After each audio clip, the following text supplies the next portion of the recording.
मुंबईमध्ये मेट्रोच्या आणखी 2 नव्या मार्गिकांचं लोकार्पण। उद्यापासून दोन्ही मार्गिका सेवेत दाखल होणार।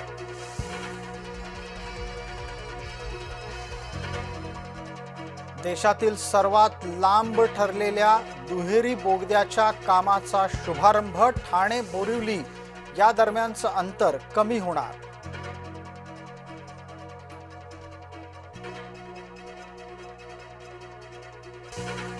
विरोधकांचा पाय ब्रेकवर तर आमचा ॲक्सिलेटरवर। एकनाथ शिंदेंचा विरोधकांना टोला।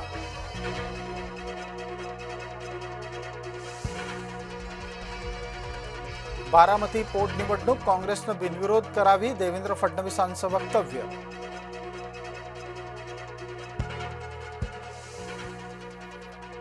काँग्रेसनं राहुल गांधींच्या भाषेची चिंता करावी, काँग्रेसच्या शेरेबाजीला राष्ट्रवादीचं उत्तर।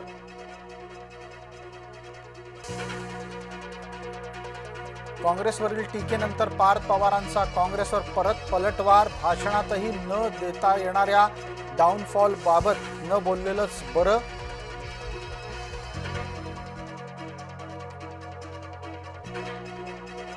देशाच्या प्रगतीमध्ये काँग्रेसचा हात, काँग्रेसचं योगदान आपण विसरू शकत नाही। खासदार सुप्रिया सुळेंची भाजपच्या विरुद्ध भूमिका।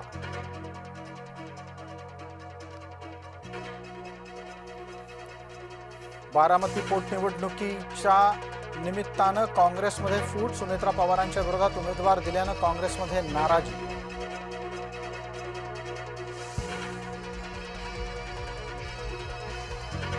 संजय राऊत आणि नाना पटोले यांच्यामध्ये शब्दबाण।